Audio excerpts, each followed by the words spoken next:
En aquel tiempo, al llegar a la región de Cesarea de Filipo, Jesús preguntó a sus discípulos: ¿Quién dice la gente que es el Hijo del Hombre?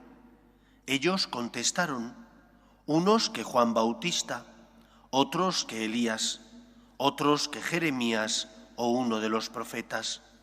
Él les preguntó: ¿y vosotros quién decís que soy yo? Simón Pedro tomó la palabra y dijo: Tú eres el Mesías, el Hijo de Dios vivo.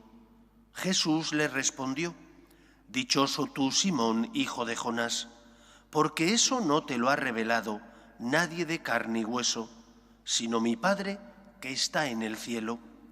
Ahora te digo yo, tú eres Pedro, y sobre esta piedra edificaré mi iglesia, y el poder del infierno no la derrotará. Te daré las llaves del reino de los cielos. Lo que ates en la tierra quedará atado en el cielo, y lo que desates en la tierra quedará desatado en el cielo.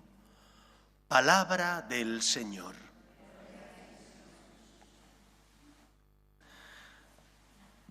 Los católicos tenemos en común con los demás hermanos cristianos muchos aspectos de nuestra fe, pero hay otros aspectos y verdades de nuestra fe donde ellos difieren de nosotros. Por ejemplo, para nosotros la Virgen María y los santos ocupan un lugar fundamental en nuestra fe, pero distinguimos. Nosotros solo adoramos a Dios, mientras que tanto a la Virgen María, que la queremos con locura, como a los santos, el culto que le tributamos no es culto de idolatría, de adoración, sino que es culto de veneración. Por una parte, creemos que ellos son los mejores hijos de la Iglesia y que por lo tanto la Virgen María y los santos son para nosotros modelo para amar a Dios, pero no los adoramos, solo adoramos a Dios Todopoderoso, Dios Padre, Dios Hijo y Dios Espíritu Santo. Para los hijos de Lutero, este culto que nosotros damos a la Virgen y a los santos es algo que les escandaliza, pero porque no entienden, no ponen el corazón, no se dan cuenta que para nosotros Dios ocupa el primer lugar, pero que la Virgen María y los santos ocupan también un lugar muy importante, pero por debajo de Dios. Adorar, solo adoramos a Dios, mientras que a la Virgen y a los santos tenemos un culto de devoción, de cariño, de amor, de admiración, y les imitamos como camino que nos hace amar cada vez más a Dios nuestro Señor. Algo similar ocurre con la figura de la jerarquía, el Papa y los obispos. Para nosotros, el Papa y los obispos, la jerarquía, es la piedra sobre la que está sustentada la Iglesia, pero no como si ellos fueran los dueños de la Iglesia, sino los servidores de la Iglesia. El color que normalmente se atribuye a la jerarquía, al Papa y a los obispos, a Pedro y a sus sucesores, es el rojo, porque dieron la vida por defender la verdad de Cristo, del Evangelio. Y por lo tanto, para nosotros los católicos, el Papa y los obispos, la jerarquía, son una piedra firme sobre la que nuestra fe se asienta. La piedra angular es Cristo, pero el Papa y los obispos sirven a Cristo guiando al rebaño de Dios por el camino de la verdad, que les ayuda a saber qué es lo que tienen que hacer, dilucidando cuestiones fundamentales e importantes de nuestra fe. Para los ortodoxos, por ejemplo, que sí que tienen un aprecio a la jerarquía grande, el Papa es simplemente uno entre hermanos. Para nosotros no es uno entre hermanos, es el primero. Entre los hermanos, pero el primero. Existe una primacía que proviene no de su santidad, sino que proviene de un encargo que el Señor le concedió a Pedro, como hemos escuchado hoy en el Evangelio. Tú eres Pedro y sobre esta piedra edificaré la iglesia. El poder del infierno no la derrotará. El Papa y los obispos no son los dueños del mensaje ni los dueños de la iglesia. Son los custodios del mensaje y, por lo tanto, aquellos que tienen que proteger la integridad de la fe. El Papa tiene que afianzar la fe de sus hijos. El Papa y los obispos tienen que custodiar la verdad íntegra de esa fe. Por eso, pidamos y recemos para que el Papa y los obispos sean fieles a la misión que Cristo les ha encomendado.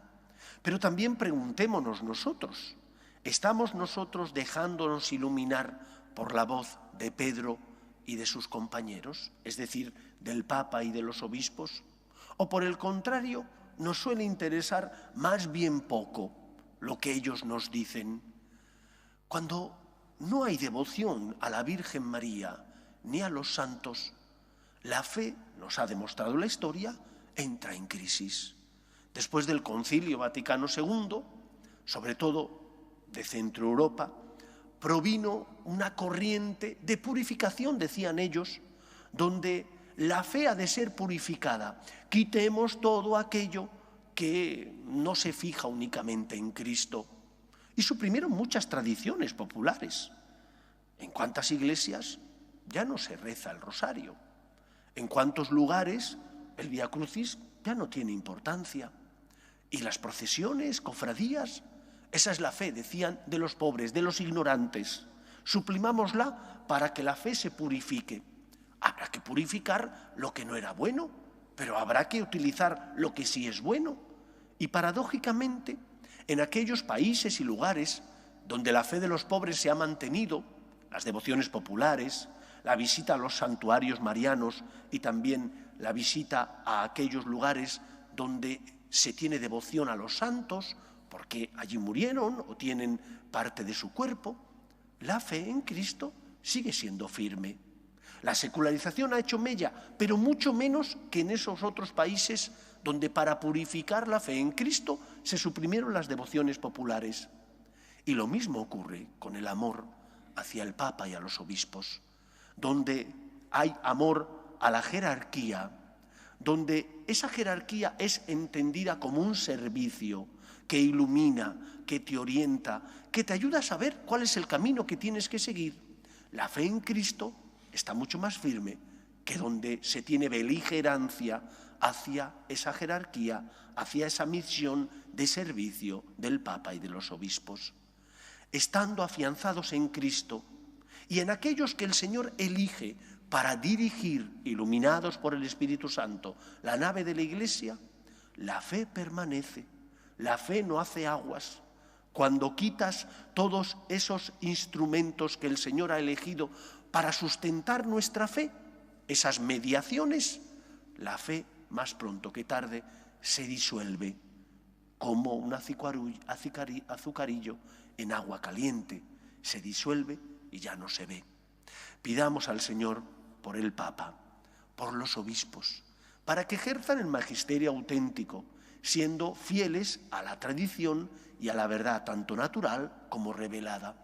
Y seamos nosotros buenos hijos, hijos que escuchan, hijos dóciles a la voluntad de Dios, que nos habla por medio del Papa y de los obispos cuando ejercen ese magisterio auténtico.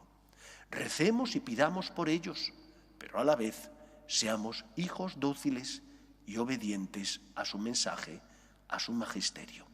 Que sea así en nuestra vida. Nos ponemos en pie.